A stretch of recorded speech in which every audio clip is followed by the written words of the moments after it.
자, 이번엔 두 번째 시간으로 그리스도의 인성과 경건의 비밀이라는 제목으로 말씀을 나누도록 하겠습니다. 그리스도의 어떤 인성이 우리에게 경건을 주시는가, 이 문제를 한번 다뤄보고자 합니다. 여러분의 믿음에 도움이 되시길 바라겠습니다. 기도드리겠습니다. 저희가 진실로 하나님 아버지와 그리스도를 알기를 원합니다. 기꺼이 당신 자신과 같은 그리스도를 죄인들에게 주신 아버지의 사랑과 자원하여 자신을 인간의 가장 타락한 인성까지 내려와 죄를 대속하신 사랑을 더 깊이 알기를 원합니다. 저희는 쉽게 뒤로 물러나고 세상 앞에 비겁해질 때가 있습니다. 우리와 같이 유전적으로 연약한 그리스도의 인성이 어떻게 세상과 죄와 마귀를 이기셨는지 주님의 지혜를 주시고 주의 능력을 옷 입혀 주시옵소서. 느니비 성령을 고대하는 백성으로서 하늘로부터 오는 정결함을 얻을 수 있도록 축복하여 주시옵소서. 우리 주 예수 그리스도의 이름으로 간절히 기도드립니다. 아멘.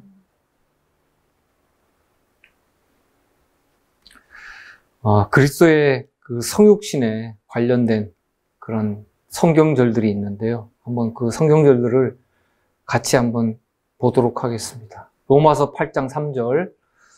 곧 죄를 인하여 자기 아들을 죄 있는 육신의 모양으로 보내어 육신의 죄를 정하사. 빌립보서 2장 6절. 그는 근본 하나님의 본체시나 하나님과 동등됨을 취할 것으로 여기지 아니하시고 7절입니다. 오히려 자기를 비어 종의 형체를 가져 사람들과 같이 되었고. 이것은 예수님의 성육신, 그 인성을 말씀하시는 거예요. 예수님이 하나님과 동등된 삼위 하나님이셨지만 당신 자신을 동등되지 않게 여기시고 종의 형체, 피조물의 형체로 사람들과 같이 되셨다고 말씀되어 있어요. 그러니까 여기서 죄의 육신의 모양, 종의 형체, 이런 이제 말씀들 가지고 예수님은 사람의 형상으로만 오셨지 하나님이시다. 우리의 육신과는 다르다. 이렇게 주장하는 분들이 계세요.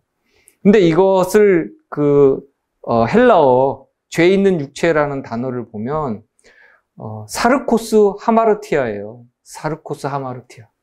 이거는 사르코스는 살, 육신을 뜻하고 하마르티아는 이제 죄를 뜻하는데, 그럼 죄의 몸, 죄된 몸 이런 뜻이거든요.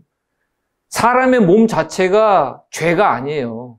우리 몸 자체가 죄가 아니라고요. 근데 왜 이게 죄의 몸이라고 표현을 했냐? 사도 바울도 항상 로마서에서 말씀하셨지만은 육신은 죄되다, 죄되다 계속 그렇게 말씀하신단 말이에요. 왜냐하면은 타락한 본성, 인간의 부패한 본성을 가지고 있기 때문에 그것을 죄된 육신이라고 한 것이지 이 육신 자체가 죄가 아니에요. 그렇다면 원죄설이 옳은 거죠. 그게 아니란 말이에요. 죄 있는 육신의 모양으로 보내어 육신의 죄를 정했다. 이 말씀은 이거 죄야 아니야 하고 예수님께서 단호하게 정죄하셨다는 거예요. 죄를 결코 용납하지도 않고 타협하지도 않았다는 그런 말씀의 뜻이 있어요. 또 다른 성경절을 보겠습니다. 로마서 1장 3절. 이 아들로 말하면 육신으로는 다윗의 혈통에서 나셨고, 또 히브리서 2장 16절. 이는 실로 천사들을 붙들어 주려 하심이 아니요 오직 아브라함의 자손을 붙들어 주려 하심이라. 여기 보면은 다윗의 혈통이 나오고 또 아브라함의 자손이 나오죠. 근데 다윗의 혈통 중에서 위로 아브라함으로 올라가도 그렇고 아담까지 올라가도 그렇고 또 다윗의 혈통 밑으로 또 봐도 그렇고 그리스도의 세계를 봐도 그렇고 무엇 하나 온전한 혈통이 없어요. 그리스도의 세계를 한번 보세요. 보시면은 이 예수님이 취하셨다는 그 출생의 혈통이 그 인간의 온갖 어떤 추악함, 취약성 이런 것들이 다 거기 드러나 있어요. 조상들, 후손들 그 면면을 들여다보면 간음, 살인, 우상숭배, 또 버림받은 이방 모계 혈통, 온갖 죄와 잡다한 것들이 다 섞여 있단 말이에요. 그런 혈통으로 나셨다. 이렇게 말씀되어 있어요. 히브리서 2장 11절. 거룩하게 하시는 자와 거룩하게 함을 입은 자들이 다 하나에서 난지라. 거룩하게 하시는 자가 누구예요? 예수님이시죠? 예수 그리스도. 거룩하게 함을 입은 자들이 누구예요? 구원받는 의인들. 예수님을 영접하는 자들. 하나에서 났다고 말씀하세요. 어떻게 하나에서 나요? 아담의 자손들이잖아요. 그러니까 똑같은 혈통, 똑같은 육신, 똑같은 인성을 가지고 태어났기 때문에 하나에서 났다고 성경은 이렇게 증거하고 있는 거예요. 그러므로 형제라 부르시기를 부끄러워 아니하시고 그 예수님께서 육신을 가지고 똑같이 오셔서 우리를 형제라고 부르는 것을 부끄러워하지 않으셨다. 우리하고 너하고 하나야. 똑같은 혈통에서 났잖아. 이렇게 말씀하고 계세요. 그리고 히브리서 2장 14절. 자녀들은 혈육에 함께 속하였음에 그도 또한 한 모양으로 혈육에 함께 속하심은 어디에 속하셨다고요? 혈육에 속하셨다. 예수님이 우리와 똑같은 혈과 육을 가지셨다. 그래서 우리는 형제다. 이렇게 말씀되어 있어요. 그리고 17절. 그러므로 저가 범사의 형제들과 같이 되심이 마땅하도다. 마땅하다고 되어 있어요. 형제와 같이 되심이 마땅하다. 예수님은 우리와 다른 육신이 아니야. 우리하고 똑같은 혈과 육을 가진 육신에 똑같은 인성을 가지고 오신 하나님이시다. 이렇게 증거되어 있어요. 말씀에는. 자, 그리고 또 다른 말씀 볼게요. 갈라디아서 4장 4절 5절 말씀입니다. 때가 참에 하나님이 그 아들을 보내사 여자에게서 나게 하시고 율법 아래 나게 하신 것은 율법 아래 있는 자들을 속량하시고 우리로 아들의 명분을 얻게 하려 하심이니라. 이렇게 말씀되어 있어요. 여자에게서 나셨다. 우리와 같은 육신을 입었다는 이 첫 번째 사실과 또 율법 아래 나셨다는 것은 하나님의 율법을 반드시 지켜야 하는 피조물, 인간의 입장에 계셨다는 이 두 번째 사실을 말씀하고 계시는 거예요. 이것은 예수님께서 특별한 능력이나 어떤 신성의 도움이 없이 인간으로 오신 자신이 이루어야 할 율법의 요구, 하나님의 의죠. 율법의 의. 곧 하나님께 대한 의무를 면제받지 않았다는 거예요. 우리와 똑같으셨다. 율법 아래에 있다는 것 자체가 율법을 지켜야 되는 입장이란 말이에요. 만약에 예수님께서 인간의 우리와 똑같은 육신이 아니라 그러면은 율법 아래에 있지 않아요, 예수님이. 율법을 지킬 필요가 없어요. 이거는 인간의 율법인데 이것을 왜 하나님이 지키세요? 말이 안 되는 거예요. 그러므로 예수님의 인성은 죄로 타락하여 약해진 우리의 인성보다 결코 우월하지도 열등하지도 않았어요. 똑같았다는 말이에요. 그는 육체에 계실 때에 자기를 죽음에서 능히 구원하실 이에게 심한 통곡과 눈물로 간구와 소원을 올렸고 그의 경외하심을 인하여 들으심을 얻었느니라. 우리는 흔히 세상에 공짜는 없다, 이런 말 자주 쓰죠. 예수님은 하나님이시고 한 인간의 아들로 오셨지만 어떤 면에서도 특별 대우가 없었어요. 특혜가 없었단 말이에요. 예수님은 철저히 하나님의 아들의 신분, 인간으로서 타락한 육신을 가진 사람으로 사시면서 기도하셨죠.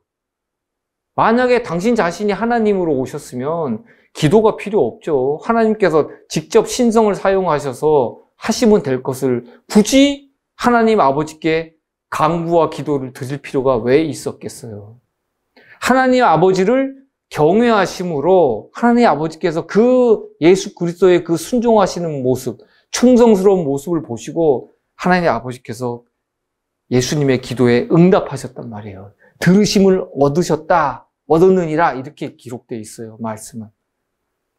예수님의 신성과 인성의 조화가 깨지면 그분은 더 이상 우리의 중보자도 아니고 중보자의 사명을 다하실 수 없는 거예요. 시대의 소망 119페이지에 있는 말씀이 있도록 하겠습니다. 그리스도께서는 당신 자신의 유익을 위하여 신적인 능력을 사용해서는 안 될 것이었다. 그는 우리가 당할 수밖에 없는 시험을 당하심으로 우리에게 믿음과 순종의 모범을 남겨주시기 위해 오셨다. 이 경우에서나 또는 그 후 그의 지상 생애의 어떤 때에서도 그는 자기 자신의 유익을 위하여 이적을 행하지 않으셨다. 그의 놀라운 사업들은 모두 다른 이들의 유익을 위한 것이었다. 예수께서는 처음부터 그가 사단인 줄 아셨으나 광야의 시험 당하실 때 예수님께서는 그 광명의 천사가 사단인 것을 아셨다는 거예요. 그와 투쟁할 충동은 받지 않으셨다. 투쟁할 충동도 받지 않으셨다고 돼 있어요. 하늘에서 들려온 음성을 기억함으로, 이 하늘에서 들려온 음성은 언제 음성이에요? 예수님이 침례받으실 때 얘기하시는 거죠. 기억함으로 힘을 얻은 그는 그의 아버지의 사랑을 신뢰하였다. 그는 시험과 협상하기를 원치 않으셨다. 이렇게 영감의 글은 기록되어 있어요. 예수께서는 자신의 유익을 위해 결코 이적을 행하지 않으셨어요. 이것은 그리스도의 사명, 구속의 경륜이 아니었던 거예요. 예수는 죄 없이 순결하였고 죄의 결과들에 대한 어떤 불안도 없었다. 예수님은 한 번도 죄를 적이 없으시다 보니까 어떤 이 죄의 결과에 대한 불안감 이런 거 전혀 없으셨다고 돼 있어요. 이 점을 제외하고는 그분의 상황은 그대와 같은 것이었다. 우리하고 똑같은 거예요. 우리는 범죄하면은 속으로 힘들죠. 이건 내가 또 실족했구나. 내가 또 이거 이렇게 하면 안 되는데 잘못했구나. 이런 죄에 대한 그런 압박감 때문에 우리는 불안해해요. 주 앞에 온전히 회개하기 전까지 항상 불안증을 달고 살아요. 그렇지만 예수님은 그러한 것이 없으셨다는 거예요. 다만 우리와 똑같이 시험과 시련을 겪으셨다. 그대가 가지고 있는 모든 난관은 그분 또한 동일한 무게로 그의 마음을 무겁게 하였던 것이었으며 그분의 마음이 경험하지 않았던 슬픔 중에 하나라도 그대는 갖고 있지 않다. 또 그분 자신 위에 사람의 성품, 타락한 사람의 성품을 취하고도 그리스도는 그 죄는 최소한의 죄에도 참여하지 않았다. 이렇게 말씀되어 있어요. 그는 그의 죄 없는 성품에 우리의 죄 있는 성품을 지니셨다. 그러니까 예수님은 신성과 인성이 결합되어 있으셨지만 인성 쪽에서는 우리하고 완전한 형제셨다는 거예요. 완전한 혈육이셨다는 거예요. 자, 그러면 여기서 잠깐 이제 좀 다른 방향으로 좀 이제 말씀을 돌리겠는데, 그러면 삼위 하나님의 품성은 공유되는 것일까요? 독립적인 것일까요? 어떻게 보면 이게 상당히 쉬운 질문이기도 한데, 또 어떤 분에게는 상당히 어려운 질문일 수도 있어요. 삼위 하나님에 대한 어떤 그런 개념이 잘 서 있지 않는 분들 같은 경우에는. 자, 일기별 249페이지를 제가 읽어드릴게요. 주님께서는 살아계신 아버지께서 나를 보내심에 내가 아버지로 인하여 사는 것 같이 나를 먹는 그 사람도 나로 인하여 살리라. 살리는 것은 영이니 육은 무익하니라. 내가 너희에게 이른 말이 영이요 생명이라고 말씀하셨다. 그리스도께서는 이 말씀으로 당신의 교리를 가르친 것이 아니라 당신의 개성, 곧 당신의 품성의 신성을 가르치신 것이었다. 이렇게 돼 있어요. 당신의 개성, 곧 당신의 품성의 신성. 예수님만이 가지고 계시고 있는 품성의 신성. 이것을 개성이라고 표현하고 있어요. 예수님은 아버지 하나님과 성령 하나님과 각각의 독립된 개체로 계시지만 품성 또한 각각의 품성으로 신성으로 계시는 하나님이시라는 거예요. 하나님은, 삼위 하나님은 같은 뜻과 같은 목적과 같은 동기를 가지고 계신 각각의 개성으로 존재하시는 하나님이시라는 거예요. 자, 그리고 또 예수님의 인성의 문제에 대해서 경고하는 또 말씀이 있어요. 이건 편지 8에 있는 이제 글인데, 이 말씀들은 무한하신 하나님의 아들 이외에 어떤 인간에 관한 언급이 아니다. 어떤 방법으로든 사람들의 마음에다, 잘 들으세요. 이거 아주 중요한 말씀이에요. 어떤 방법으로든 사람들의 마음에다 그리스도께서 타락의 오점이나 성향이 있었다든지 아니면 어떤 형태로든 그분이 죄에 굴복했다는 인상을 손톱만큼도 남기지 않도록 해야 한다. 그는 모든 일에 우리와 한결같이 시험을 받으셨지만 거룩한 자라 일컬음이 되셨다. 그리스도는 모든 일에 한결같이 시험을 받으실 수 있었지만 죄가 없으셨다는 것은 죽을 수밖에 없는 우리의 인생에게는 설명되지 않은 채 남아있는 신비이다. 그리스도의 성육신은 지금까지도 신비요, 앞으로도 신비로 남아있을 것이다. 자, 이 글을 가지고 재림교회 안에 있는 원죄론 신봉자들은 여기에 반대되는 글귀들을 이제 모두 무시하고 이 글을 인용해서 이것을 가지고 예수님의 그 성육신, 예수님의 인성을 갖다가 다르게 또 가르치는 사람들이 있어요.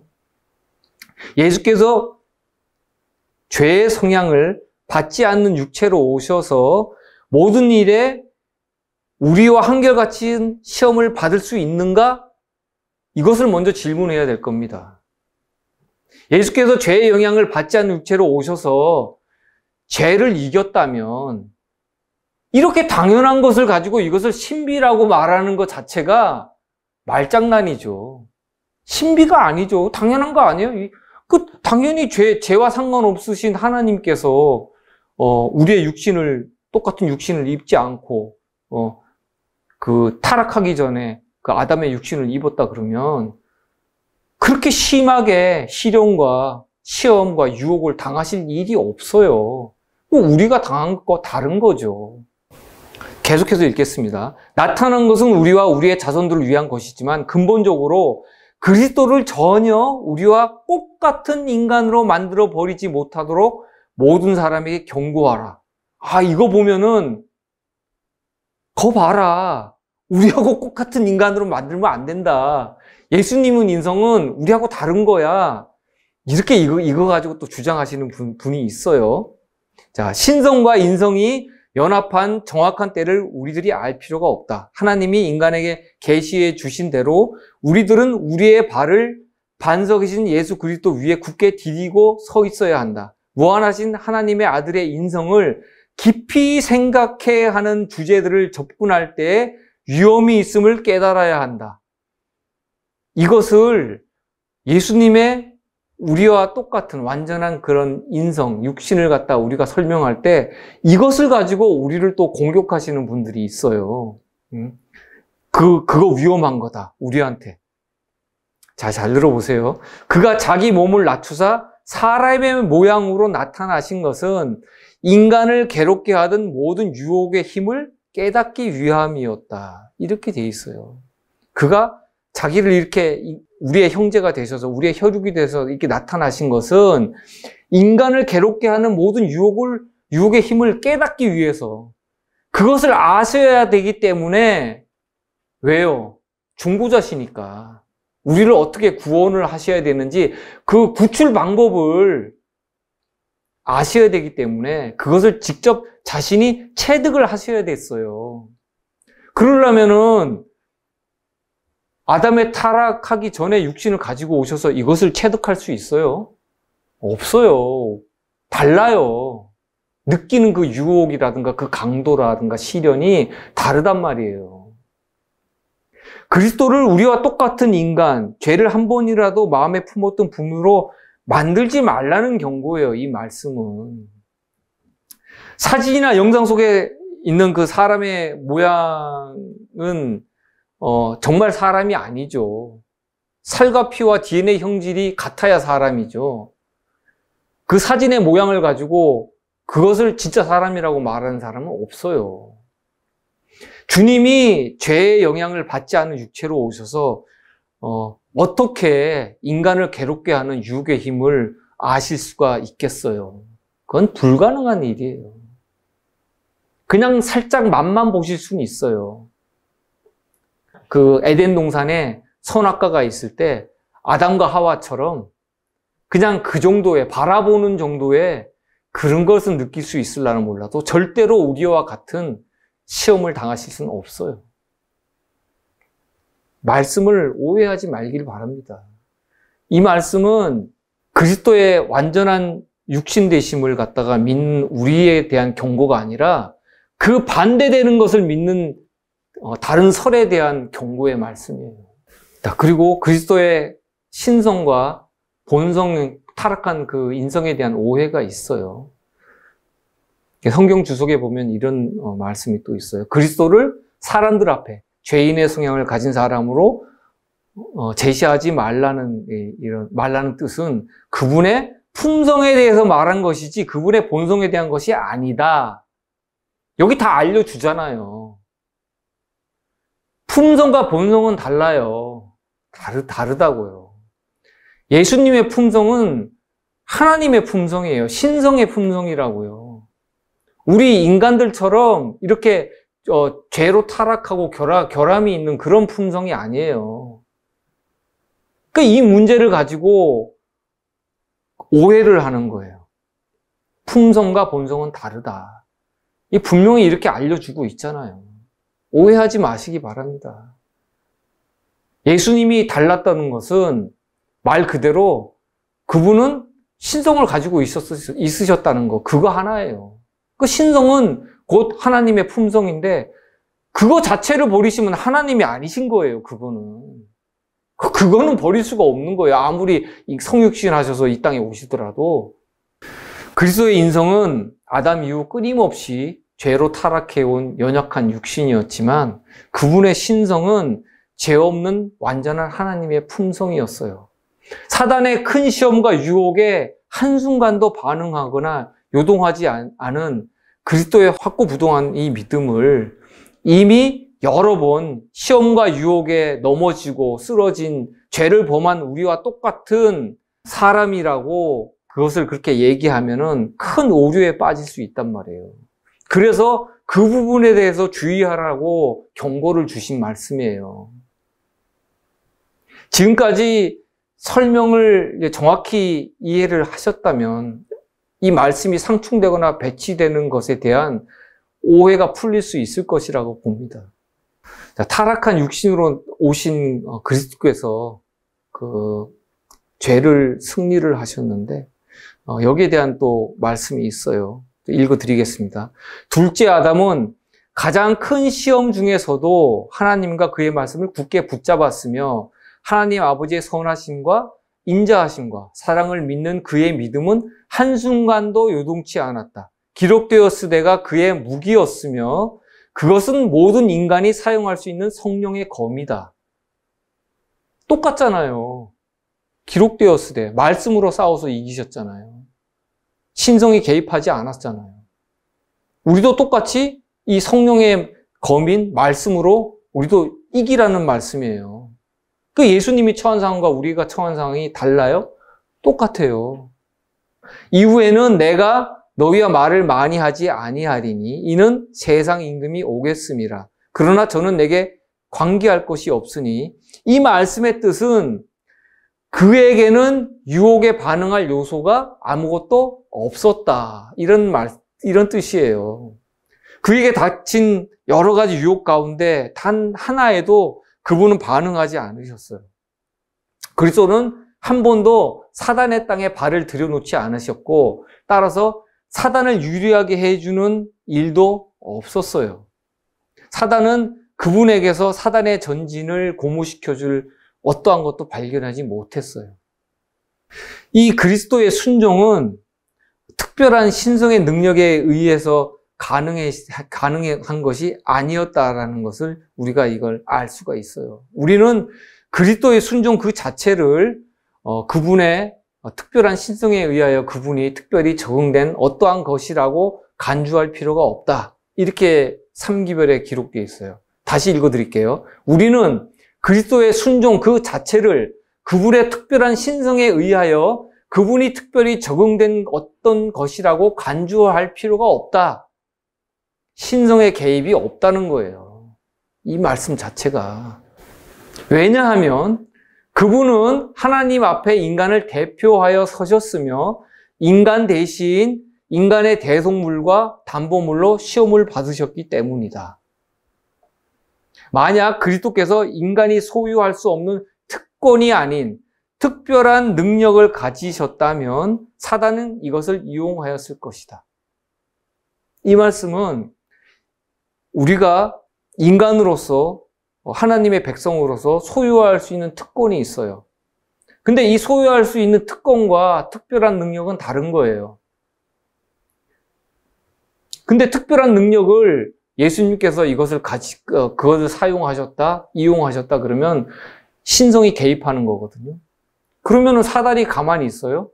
아, 이거는 처음서부터 성과 악의 대쟁투에서 이것은 처음서부터 올바른 경기가 아니다. 기준이 잘못되었다 하고 항변했겠죠. 그리스도의 일은 사단의 주장으로부터 인간에 대한 그의 지배를 되찾는 것이었으며 이것은 오직 그분이 인간으로 오셔서 인간으로서 시험을 받으시고 인간의 순종을 드림으로써만 가능한 것이었다. 우리를 사단의 지배로부터 되찾아오는데 인간으로 오셔서 인간의 시험을 받으시고 인간의 순종을 들으셔야만이 이것이 가능한 것이다. 이렇게 정의되어 있어요. 이 말씀이. 왜 그리스도의 성육신이 필요한지 그것을 잘 설명해 주고 있어요. 예수님의 죄로 연약해진 인성이 완전한 인성으로, 예수님이 완전한 인성으로 바뀌게 되면 예수님은 인류를 구원하실 수가 없는 거예요. 사단은 하나님의 율법은 불공평하고 순종할 수 없다는 증거로서 아담의 죄를 가리켜 왔었다. 그리스도께서는 우리와 같은 인성으로 아담의 실패를 만회하실 것이었다. 여기 나오죠? 우리와 같은 인성으로 아담의 실패를 만회하실 것이다. 그러나 유혹자의 공격을 받았을 때 아담은 아무런 죄의 영향을 받지 않았다. 첫째 아담은 죄의 영향을 받지 않았다는 거예요. 왜냐하면 완전한 육신을 가지고 있었으니까. 부패한 타락한 인성을 갖고 있지 않았기 때문에. 얼마든지 이 유혹자의 공격을 물리칠 수 있는 그런 힘이 있었어요. 아담이 처한 상황과 예수님이 시험받았던 상황은 전혀 다르다는 거예요. 아담은 완전한 장년으로 몸과 마음에 충분한 활력을 소유하고 있었다. 그는 에덴의 영광에 둘러싸여 있었고 날마다 하늘의 천사들과 교통하고 있었다. 그러나 예수께서 사단과 상대하기 위하여 광야에 가셨을 때는 그렇지 못했다. 4,000년간 인류는 체력과 정신적 능력 그리고 도덕적 가치가 퇴보되어 왔다. 그리고 예수께서는 퇴보된 인류의 연약함을 취하셨다. 이렇게 하심으로써만 그는 인류를 쇠퇴의 깊은 구렁에서 구출을 하실 수 있으셨다. 왜 예수님이 성육신이 필요한지 그것을 잘 설명해 주고 있죠. 근데 첫째 아담이 받았던 시험과 예수님이 받으셨던 이 혹독한 시험과는 비교 자체가 안 되는 것이었어요. 왜? 4,000년 동안 이렇게 체력적으로 정신적 능력, 도덕적 가치가 다 이렇게 쇠락된, 퇴보된 상태의 이 부패한 인성, 연약한 인성을 가지고 죄와 싸워서 이기셔야 했기 때문에 이 투쟁은 정말 극렬한 것이었어요. 우리의 상상을 초월하죠. 예수께서 죄로 연약해진 인성을 반드시 지니고 계셔야 했던 이유 5가지를 제가 설명을 드릴게요. 첫째 아담이 실패한 위치로 돌아가 잃어버린 세계와 영생을 되찾아와야 했어요. 그래서 예수님께서는 인간의 타락한, 연약해진 인성을 반드시 가지고 계셔야 됐던 거예요. 그래야 사단이 이 일을 제기하지 못해요. 둘째, 그 상태에서 율법에 순종하신 증거를 보이셔야 돼요. 이 타락한 인성, 부패한 인성을 가진 상태에서 율법 아래 나셨기 때문에 율법에 순종하신 증거를 보여야 돼요. 사단에게도 보이고 또 우주 거민들에도 천사들에게도 다 보여야 돼요. 왜냐하면 사단은 첫째 아담이 그랬던 것처럼 하나님의 피조물들은 하나님의 율법을 결코 지킬 수 없다고 주장해 왔기 때문이에요. 하나님을 송사했잖아요. 그래서 이 증거가 필요한 거예요. 셋째, 예수께서 타락한 인성 상태에서 율법을 지키셔야 우리의 모본이 될 수가 있어요. 율법의 요구는 곧 인간의 의무예요. 예수께서 인간의 의무를 다 하셨어요. 율법의 요구를 지키셨어요. 그것처럼 우리도 예수님의 모본을 쫓아서 이것을 해야 된다는 거예요. 넷째, 중보자로서 직접 인간이 겪는 모든 시련과 유혹을 체득하셔야 우리를 사단으로부터 구원할 수 있는 방법을 강구하실 수 있는 거예요. 예수님께서는 우리가 겪는 이 모든 시련과 이런 유혹들을 갖다가 전부 다 체득을 하셨어요. 다. 그렇기 때문에 우리 각 사람이 다 겪고 있는 또 처한 상황들을 갖다가 다 이해하시고 그 부분에 대해서 이 사람은 어떻게 내가 이쪽 방향으로 건지셔야 되겠다. 어떤 사람은 저런 방향으로 건지셔야겠다. 이것을 갖다 예수님이 그 사람에게 적용하실 수 있는 거예요. 때로는 사업이 망한다든가 병에 걸린다든가 아니면 불구가 된다든가 이런 것들이 우연이 아니라는 거예요. 믿는 자들에게서 일어나는 일들은. 그리고 다섯째는 인간의 고난 삶을 직접 사신 예수께서 재판장이 되셔야 모든 천사와 마귀들과 의인과 악인들이 재판의 의의가 없어요. 예수께서 인간의 삶을 직접 살아보셨기 때문에 재판장이 되셔서 어떠한 심판을 하셔도 모든 피조물들이 할렐루야 주님이 의로우십니다 하고 모든 무릎이 무릎을 꿇게 되는 거예요. 그리스도인 교육의 기초에 이런 말씀이 있어요. 창조주께서 인간들에게 주신 모든 재능과 특질은 하나님의 영광을 위하여 사용되어야 한다. 이렇게 사용하는 것이 그것을 가장 순결하고 가장 고상하고 가장 행복하게 활용하는 것이 될 것이다. 달리 사용하면은 어떻게 되는 거예요? 이기적으로 사용하게 되죠. 자기를 위하여 사용하게 되죠. 그렇게 되면 결국에는 부패의 길을 가는 거예요. 죄와 가까워지는 거예요. 하늘의 원칙이 세상의 지상 명령이 되어야 한다. 그리고 지식의 습득과 지성의 수양을 위해서 내 딛는 매 발걸음은 인성이 신성으로 동화되어 가는 발걸음이 되어야 된다. 되어야 한다. 인성이 신성으로 동화되어 가는 발걸음. 이것이 그리스도인이 추구해야 되는 발걸음이에요. 우리의 인성이 하나님의 신성에 동화되는 것. 이것이 하나님의 성품에 참여하는 자가 되는 거예요. 우리는 하늘의 이 고상한 원칙을 자신들의 생애에서 수용하는 사람들이에요. 우리가 예수님과 다른 점은 예수님은 신성과 인성의 모든 시험을 당하셨고 우리는 인성의 시험만 당할 뿐이에요. 그것이 예수님과 우리의 차이점이에요. 예수님은 육신이 되어 의로운 생애를 사셨기에 우리를 죄와 시험에서 구출하는 방법을 누구보다 잘 아시는 아주 노련한 장군이세요. 지휘관이세요.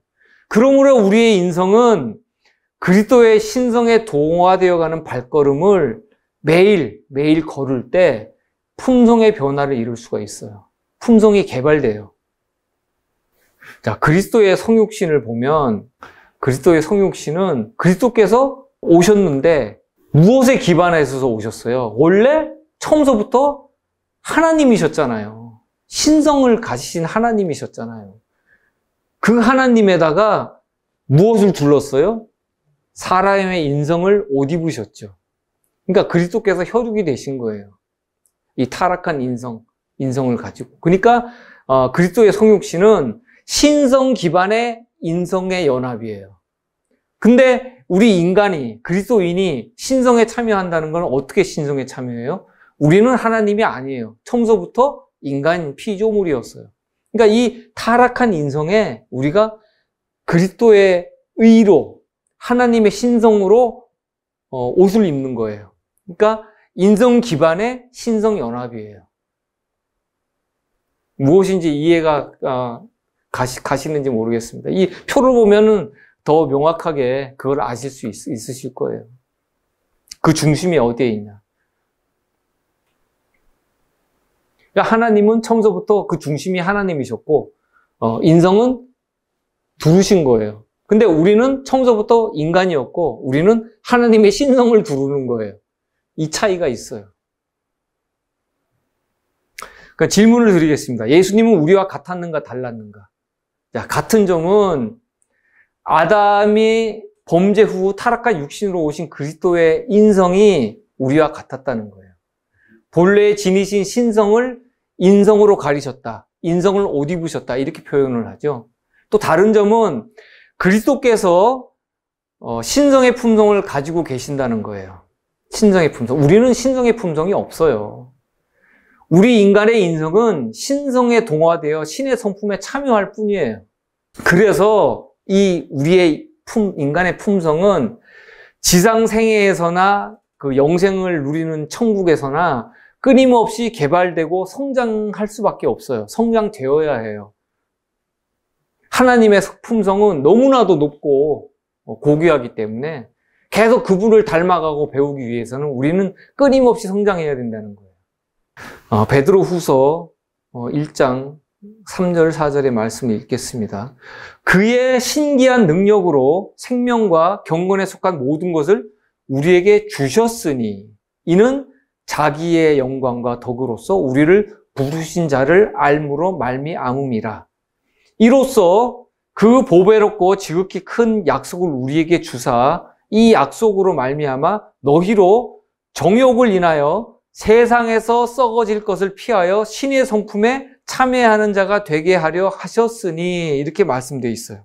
그리스도께서 주신 선물은 그분의 백성들에게 부과된 표준에 이르도록 도와주신다는 거예요. 하나님의 기준에 합당하게끔 그 백성들을 도와주신다는 거예요. 생명과 경건에 속한 그 신기한 능력을, 그 모든 것을 우리에게 이미 주셨다. 과거형이에요. 이미 다 주셨다고 돼 있어요. 주셨다. 주실 것이다가 아니에요.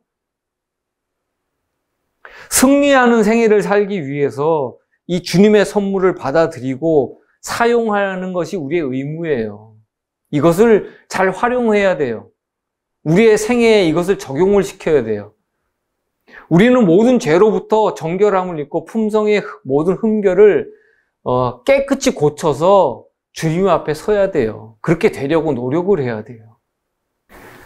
신성에 참여하는 자들에 대한 사도 베드로의 권면이 있어요.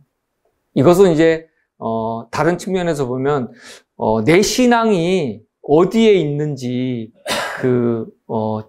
점검하는 그 목록이라고 할 수도 있어요. 베드로후서 5절부터 7절까지 읽겠습니다. 이러므로 너희가 더욱 힘써 너희 믿음의 덕의 지식을, 그리고 지식의 절제를, 절제의 인내를, 인내의 경건을, 경건의 형제 우애를, 형제 우애의 사랑을 공급하라. 이렇게 말씀되어 있어요. 근데 이것은 잘 보시면 내 신앙이 어디서 지금 걸려 있는가, 어디서 나가지 못하고 문제가 되는가, 이걸 살필 수 있는 말씀이기도 해요. 근데 대부분의 사람들은 우리가 예수를 믿었으니까 나 구원받았다. 이것은 믿음이죠. 믿음인데 다 좋아요. 예수 믿고 우리가 이제 구원받을 수 있다는 희망을 가지는 것은 좋은 일이에요. 근데 문제는 이런 단계들을, 이거 지금 사도 베드로는 8단계를 얘기하고 있어요. 근데 이 단계들을 다 건너뛰어버리고 맨 끝에 사랑에 이르렀다고 얘기를 한단 말이에요. 사랑. 율법의 완성은 사랑이기 때문에 사랑으로 다 포용하고 다 덮을 수 있다. 다 해결할 수 있다. 이렇게 돼버리니까 이 단계를 뛰어넘는 믿음은 허망한 믿음이 되는 거예요. 자, 잘 보세요. 왜 그러냐? 믿음이라는 것은 신앙의 기초죠. 근데 이 믿음에 무엇을 하라 그랬어요? 믿음의 덕을. 이 덕이 뭐예요? 자기 달란트예요. 재능이에요. 그걸 쓰지 않는단 말이에요. 믿음은 있는데 자기 것을 활용하지 않아요. 덕을 베풀지 않아요. 그리고 덕의 지식을, 덕이 있어요. 자기 자기 달란트를 활용해서 막 활동은 많이 해요. 근데 그것은 자칫 잘못하면 행위구원이 될 수 있어요. 왜? 지식이 없거든요. 진리의 지식이 있어야지. 진리의 지식 없이 그냥 몸으로 그냥 막 다 때우면 다 되는 줄 알아요. 이것도 잘못됐다는 거예요. 그래서 진리에 대한 지식이 필요하다. 연구가 필요하다는 거예요. 덕의 지식을. 그리고 지식의 절제를. 왜요? 지식을 지나치게 탐하게 되면 다른 셈의 오류를 먹게 돼요. 이거 정말 조심해야 되는 거예요. 하나님의 말씀을 연구하고 지식을 캐는 거는 좋은 일이에요. 훌륭한 일이에요. 그러나 자칫 잘못하다가 남의 것을, 다른 샘에서 나는 물을, 다른 우물에서 나는 물을 길어다가 그걸 먹게 되면은 오류가 들어와요. 잘못된 감화를 받아요. 그래서 지식의 절제가 필요하다는 거예요. 그리고 그 다음에 절제의 인내를, 절제를 많이 하다 보면 어떻게 돼요? 지치죠? 인내가 필요해요. 절제도 그냥 잠깐 하는 절제가 아니라 인내가 따르는 절제가 필요하다는 거예요. 그리고 인내의 경건을. 왜? 인내는 모양이 아닌 경건의 능력이 필요해요. 경건의 능력이. 참는 것은 좋은 거예요. 근데 그 참는 게 어떻게 참는 거예요? 나는 속에서 막 치받고 올라오는데 억지로 참는 거예요? 아니요. 그거는 경건이 아니에요. 진짜 경건은 경건의 능력이 필요해요. 그리고 경건에 형제 우애를 더하라 그렇게 돼 있죠? 공급하라고. 형제 우애가 왜 필요하냐? 얼마든지 혼자 경건할 수 있어요. 거룩할 수 있어요. 근데 그것은 잘못된 경건이고 잘못된 거룩이에요. 형제를 도외시한 그런 유아독전, 천상천하 유아독전과 같은 그런 잘못된 경건, 이런 거 하지 말라는 거예요. 교제가 필요해요. 혼자의 경건은 형제의 우애를 저해해요. 내가 어떤 식욕기별을 지킨다, 내가 어떤 음식기별을 지킨다, 그것으로 형제 자매를 갖다가 저울질하고 자를 들이대고 이렇게 해야만이 뭔가를 이룬 것 같고, 이런 것들이 형제의 우애를 깨는 거란 말이에요. 그런 거 하지 말라는 거예요. 그리고 마지막에 뭐예요? 형제의 우애에 사랑을 공급하라. 사랑. 형제의 우애는 교제를 넘어서 진실한 사랑이 적용이 돼야 돼요. 진실한, 마음에서 우러나는 진실한 사랑이 없으면 그것은 그냥 우애로 그치는 거예요. 그냥 형제 간에 우리 형제라고 부르니까 그냥 교제하고 헤어지고 그냥 그 단계에 머무르는 거예요. 율법의 완성은 사랑이라고 되어 있죠. 그래서 이 믿음에서부터 시작한 이 모든 단계가 사랑에서 끝나는 거예요. 이 베드로 사도의 이 말씀을 깊이 한번 생각을 하시고, 내 믿음이 지금 어디 위치에 혹시 걸려 넘어져 있는가, 어느 단계에서 내가 가지 못하고 내가 멈춰 있는가 한번 돌아보시기 바랍니다. 신성에 참여하는 자들이 자칫 곁길로 가지 않도록 사도 베드로는 이 부분을 아주 상세하게 설명을 해주고 있는 거예요. 이렇게 친절하게. 자, 그리스도의 품성을 담는다는 의미를 한번 찾아봤습니다. 그는 자기를 받아들이는 자들에게 주실 놀라운 축복을 가지고 계시다. 그의 능력은 강하고 그의 권면은 기이하시다. 성령의 봉사로 말미암아 그는 당신의 형상을 우리의 품성에 새기기를 원하신다. 당신의 형상을 우리의 품성에 새기기를 원하신다. 참 아름다운 말씀이에요. 성령의 봉사. 성령께서 그런 일을 하시고 계시다는 거예요. 그런 역사를. 만일 우리가 그에게서 공급을 받는다면 그리스도 예수 안에서 새로운 피조물이 될 것이다. 참된 그리스도인 품성의 미덕, 그리스도의 품성 가운데 나타나 있는 탁월성은 성령으로 거듭난 사람에게 보여질 것이다. 인간은 인성을 가지면서도 신성의 참여자가 될 것이다. 여기 나오죠? 인간은 인성을 가지면서도 신성의 참여자가 될 수 있다고 말씀되어 있어요. 그리스도의 능력은 인성의 모든 부분을 정결하게 하고 생명과 활력을 발산하며 전 인격을 건전하게 하고 영적 능력을 개발시킬 것이다. 이렇게 영감의 글은 기록하고 있어요. 또 다른 말씀은 신성에 참여하는 자가 되기 위해서는 정복자가 되어야 된다는 말씀이 있어요. 교회증언 3권 115페이지에 그리스도인들이 슬픔과 역경과 책망에 처하여 겪을 수밖에 없는 시련들은 알곡과 가라지를 분리시키고자 하나님께서 지정하신 방법이다. 이 말씀 들으면은 확 마음에 와닿는 분들도 있을 거예요. 왜냐하면 이런 사건들, 이런 경우들을 우리는 참 많이 겪었어요. 제가 재림신앙 받은 지 이제 10년째인데 그 10년의 과정 동안에 참 많은 일들이 있었어요. 이루 다 말할 수 없어요. 너무너무 길어요.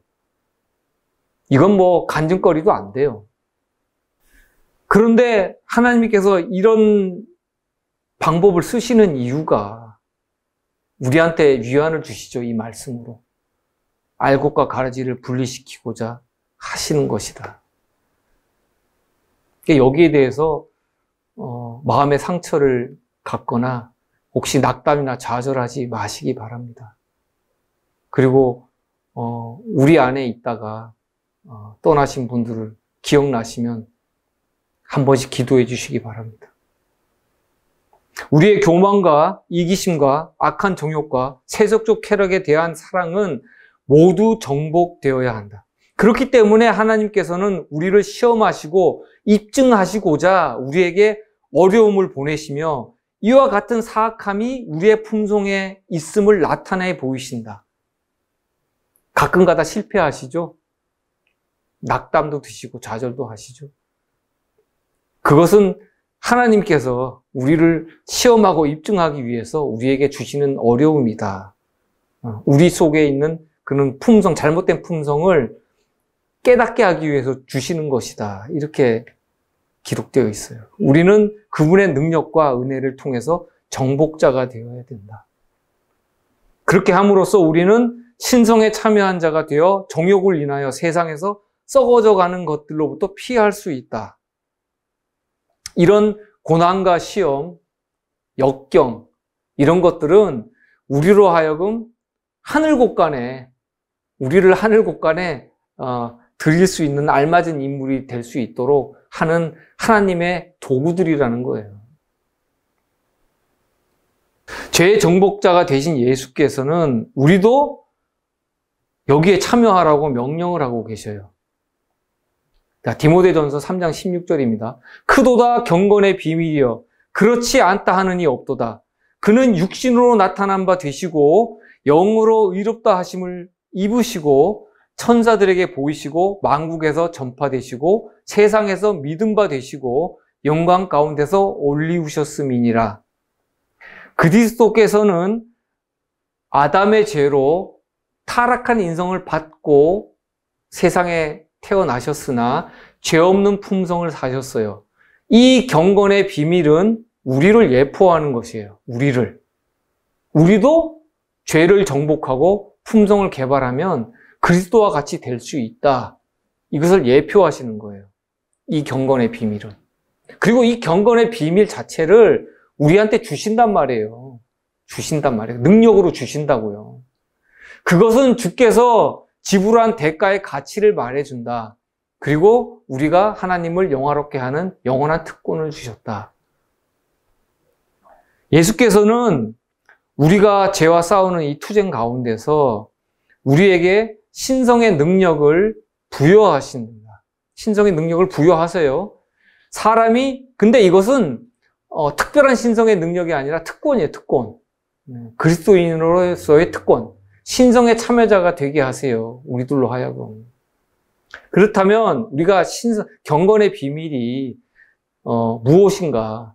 그리스도의 인성과 어떤 관련이 있는가? 이런 문제도 생각을 해보셔야겠죠.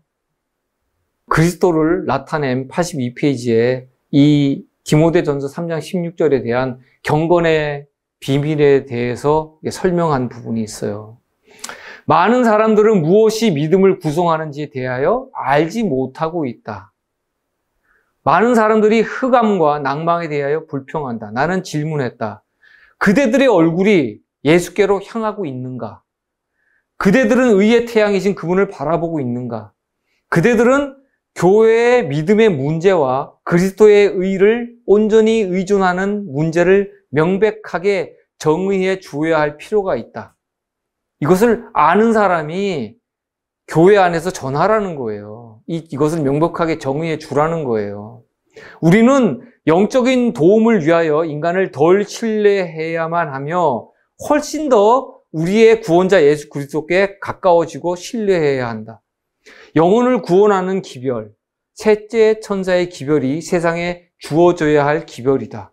하나님의 계명과 예수의 믿음이 둘 다 대단히 중요하며 동등한 힘과 능력으로 주어져야만 한다. 하나님의 계명과 예수의 믿음, 둘 다 동등한 힘과 능력으로 주어져야 한다고 말씀되어 있어요. 이것이 경건의 비밀과 관련되어 있는 말씀이란 말이에요. 디모데전서 3장 16절의 말씀하고 왜 셋째 천사의 기별하고 경건의 비밀이 왜 관련이 있는지 이제 좀 감이 잡히시나요? 인성 안에 계신 이 신성, 그리스도 안에 계신 하나님, 육체 가운데 계신 하나님은 신비이다. 믿음으로 예수 그리스도를 바라보는 모든 자들에게 죄로 말미암아 찢기고 상처난 것을 그분 안에서 치료되어 온전하게 하셨다. 구속의 주제들은 기념할 만한 주제들인데 신령적인 마음을 가진 사람들만 그 깊이의 중대함을 식별할 수 있다. 이렇게 돼 있어요. 이 구속의 주제, 예수님의 신성, 인성, 그리스도 안에 계신 하나님, 육체 가운데 계신 이 하나님을 누가 아냐? 이런 주제들을 누가 알 수 있냐? 누가 식별할 수 있냐? 신령적인 마음을 가진 자들만 그것을 식별할 수 있다. 아무나 식별할 수 있는 게 아니다. 이렇게 그리스도인 교육의 기초에 기록되어 있어요. 아무나에게 주어진 것이 아니에요. 이것도 특권이란 말이에요. 나는 젊은이들에게 경건이 부족함을 볼 때 가슴이 아프다. 이건 교회 증언 2권 289페이지에 있어요. 사단은 마음을 앗아가서 타락한 길로 집어든다. 많은 젊은이들에게 자기 기만이 있다. 그들은 스스로를 그리스도인이라고 생각한다. 그러나 그들은 결코 거듭나지 못했다. 이 일이 그 속에서 이루어지기 전까지는 이 일이, 그러니까 거듭나기 전까지는 그들은 경건의 비밀을 알지 못할 것이다. 이렇게 증언되어 있어요.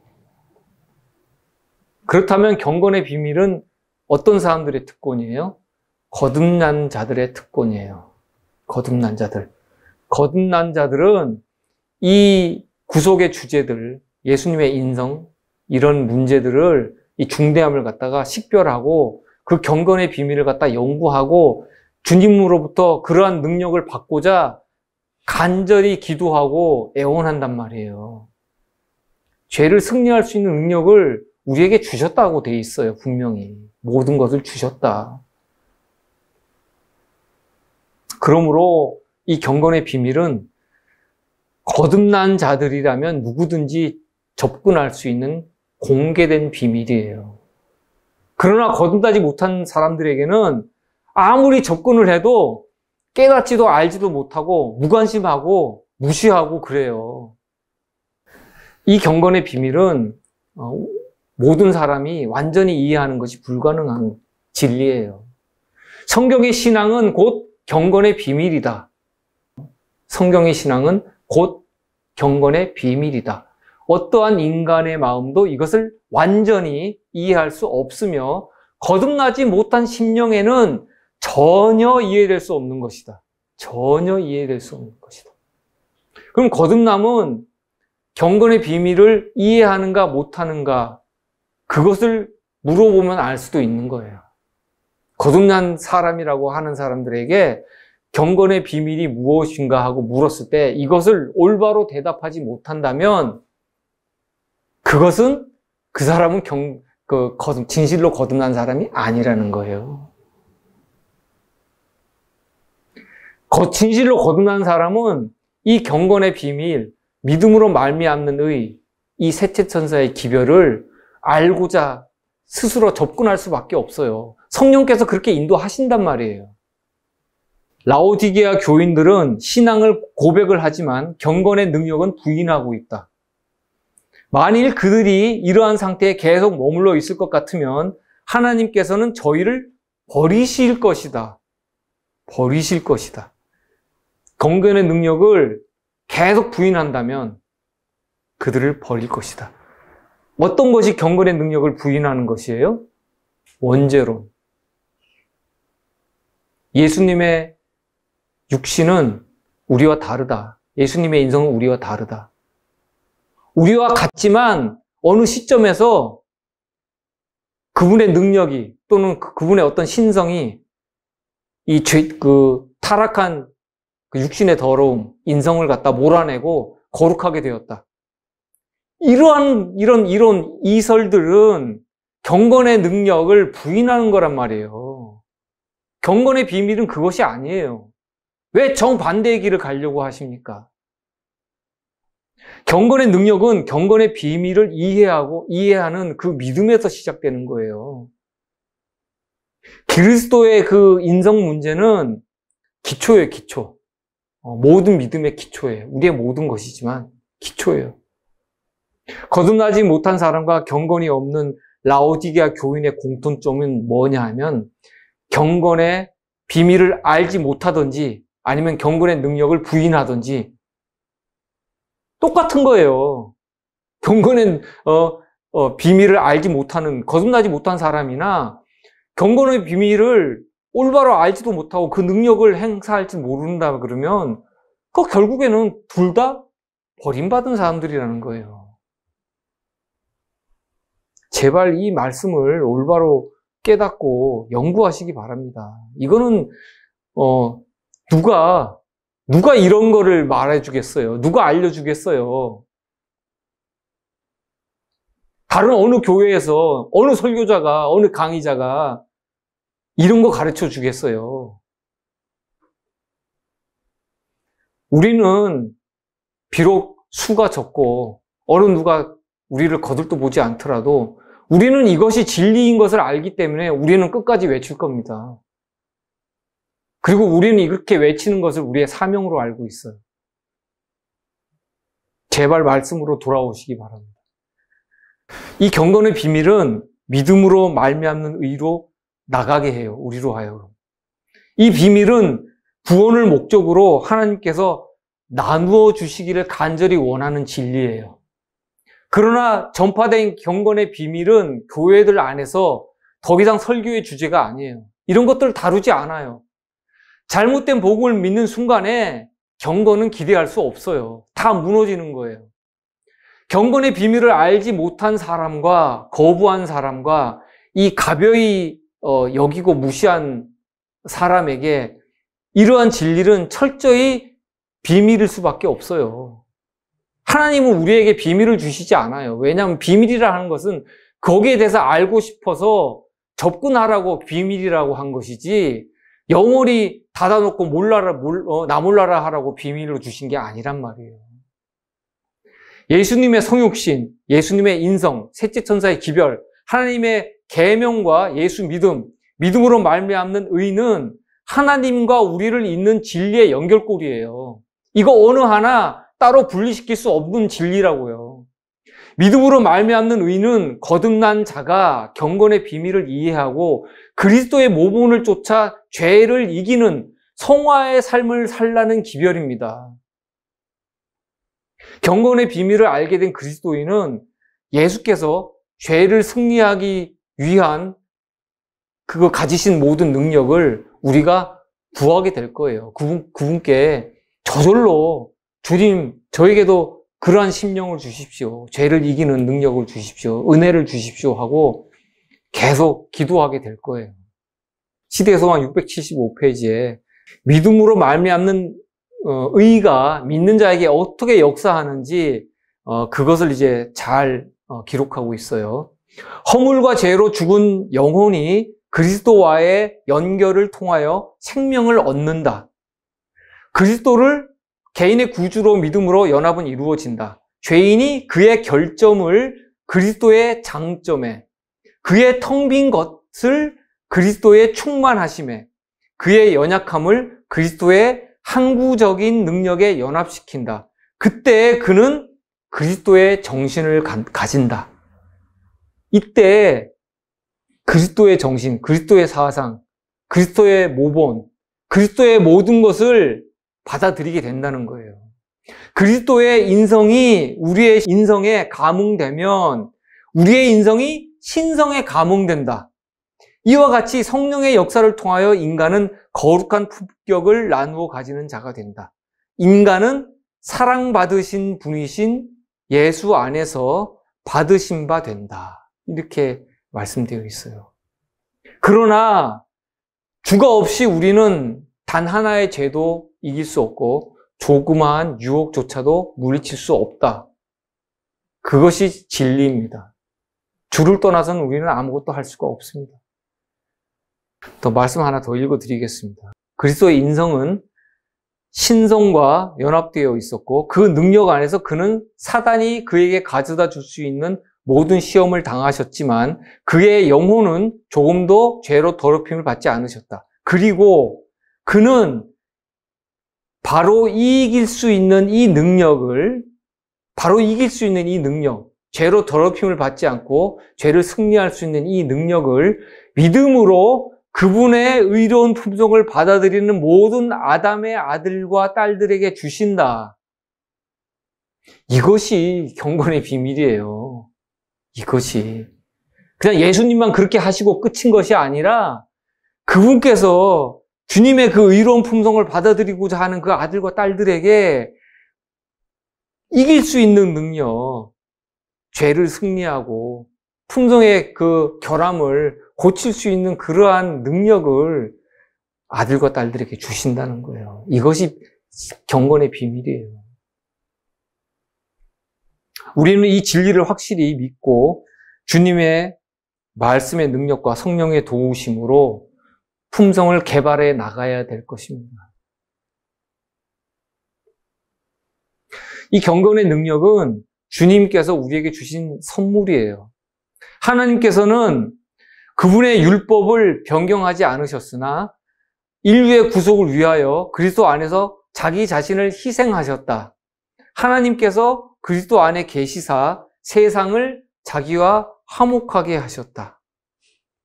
시대의 소망 762페이지에 있는 말씀이네요. 율법은 즉 의로운 생애, 완전한 품성을 요구하지만 인류는 그 요구에 미칠 수 없다. 그러나 그리스도께서는 인간으로서 세상에 오셔서 거룩한 생애를 사시고 완전한 품성을 개발시키셨다. 예수님도 어떻게 하셨다고요? 완전한 품성을 개발시키셨다. 그리스도께서는 그것을 받고자 하는 모든 자들에게 값없이 선물로 주신다. 이 능력을 주신다고요. 이것이 경건의 비밀이에요. 그분은 인간의 품성을 거룩하신 하나님의 품성을 따라 형성하시어 영적인 힘과 아름다움을 지닌 훌륭한 건물이 되게 하신다. 그리하여 바로 이 율법의 의의가 그리스도를 믿는 자에게 성취된다. 이것은 경건의 비밀은 진짜 아무도 모르게 감춰져 있는 그런 비밀이 아니라는 걸 아시고 하나님께 이 능력을 받으시기 바랍니다. 이건 특권이에요, 특권. 특별한 능력이 아니라 특권이라고. 품성을 재는 표준은 임금의 계명이다. 계명은 죄를 찾아낸다. 계명에 의하여 죄를 알게 된다. 그러나 죄인은 항상 십자가에서 치욕적인 죽음을 당하시고자 그분 자신을 낮추신 그분의 놀라운 사랑의 표현에 의하여 예수께로 이끌린다. 천사도 이 놀라운 비밀을 들여다보기를 간절히 원하며 애쓴다. 사람이 그분과 같아질 것이다. 사람이 이렇게 흉악한 범죄자, 타락한 인성을 가진 죄인이 감히 그리스도와 같아진다고요. 14만 4천이 우리가 흔히 얘기하잖아요. 14만 4천. 그 예수님의 그리스도의 품성을 완전히 반사하는 자들. 살아서 승천하는 사람들. 사람이 그분과 같이 된 사람들이에요. 예수님과 같이 된 사람들. 인간에게 주어진 그리스도의 의 때문에 하나님께서는 타락했으나 구원함을 받은 인간을 그분의 아들을 사랑하셨던 것처럼 사랑하실 것이다. 이것을 살아있는 말씀으로부터 바로 읽으라. 이것이 경건의 비밀이다. 경건의 비밀이 무엇인지 정의를 내리고 있어요. 이 장면이 모든 설교에 자리 잡아야 할 최상의 가치를 지니고 있다. 더 이상의 최상의 가치를 지는 설교는 없어요. 경건의 비밀이에요. 경건의 비밀. 그리스도의 인성 문제란 말이에요. 경건의 비밀은 사단 편에서 타락하고 속임당한 인간도 주의 형상에 일치할 수 있게 하는 연구 과제다. 이렇게 돼 있어요. 사단의 도구가 된 사람도 이 경건의 비밀에 접근을 하면, 이것을 알면은, 그리고 잘못된 것을 바로잡고 진리의 길로 가면 이들도 주의 형상으로 바뀔 수 있다. 그리스도와 같이 될 수 있다. 이렇게 돼 있어요. 이게 얼마나 은혜로운 말씀이에요. 제가 5가지 질문을 하겠습니다. 첫째, 그리스도의 인성은 아담의 타락 전 인성인가 타락 후의 인성인가? 두 번째, 예수께서는 아담의 어떤 인성으로 죄를 승리하고 품성을 개발하셨나? 세 번째, 모든 시험을 극복하신 그리스도의 승리와 능력이 우리에게 부여될 수 있는가? 네 번째, 그리스도의 경건의 능력이 우리로 죄를 승리케 하고 그분의 형상, 그분의 품성으로 꼴지을 수 있는가? 다섯 번째, 하나님 아버지께서 그리스도를 사랑하심과 같이 구원받은 성도들도 사랑을 받게 되는가? 이것을 여기에 대한 대답을 스스로 해보시기 바랍니다. 제가 지금까지 한 그런 강의를 제대로 이해하시고 보셨다면 여기에 대한 답을 얻을 수 있을 것이라고 봅니다. 예수 믿음은 간과되고 무관심하고 부주의하게 취급되어 왔어요. 예수 믿음. 이건 1차원적인 예수를 그냥 믿는 그런 믿음이 아니에요. 예수의 믿음은 경건의 비밀에 있어요. 경건에 이런 자들이 예수 믿음을 올바로 활용하고 그리스도에 의해 이른 사람들이란 말이에요. 그러므로 함께 하늘의 부르심을 입은 형제들아, 우리의 믿는 도리의 사도이시며 대제사장이신 예수를 깊이 생각하라. 히브리서 3장 1절의 말씀이죠. 그리스도를 연구하십시오. 그분의 품성을 한면 한면 연구하시기 바랍니다. 그분은 우리가 우리의 생애와 품성에서 모방해야 할 우리의 모본이세요. 만약 그렇게 하지 않으면 우리는 예수를 대표하는 일에 실패할 수밖에 없고 세상의 사이비 사본, 가짜 사본을 제시할 수밖에 없어요. 거짓 진리를 전할 수밖에 없다는 말이에요. 어떤 인간도 모방해서는 안 됩니다. 이는 사람들이 습관과 말과 예의와 어떤 품성의 흠집을 가지고 있기 때문에 인간을 모방하는 것은 큰 실수에 빠지게 되는 거예요. 우리는 여러분 앞에 인간 예수 그리스도를 제시합니다. 그리스도의 인성을 다시 한번 처음서부터 차곡차곡 연구해 보시기 바랍니다. 그래야지 경건의 비밀에 이를 수 있습니다. 믿음으로 말미암는 의를 이룰 수 있습니다. 예수님을 바라볼수록 그분의 품성의 완전함을 공부할수록 우리의 죄는 더욱 죄되고 증오스럽게 될 것이에요. 우리 모두가 그분을 우리의 모본이요 또 신뢰로 연구하기를 간곡히 공고하는 바입니다. 자, 기도하고 마치도록 하겠습니다. 이사야 59장의 말씀을 기도로 대신하도록 하겠습니다. 여호와의 손이 짧아 구원치 못하심도 아니요 귀가 둔하여 듣지 못하심도 아니라 오직 너희 죄악이 너희와 너희 하나님 사이를 내었고 너희 죄가 그 얼굴을 가리어서 너희를 듣지 않으시게 함이니 대저 우리의 허물이 주의 앞에 심히 많으며 우리의 죄가 우리를 쳐서 증거하오니 이는 우리의 허물이 우리와 함께 있음이라. 우리의 죄악을 우리가 아나이다. 여호와께서 가라사대 구속자가 시온에 임하며 야곱 중에 죄과를 떠나는 자에게 임하리라.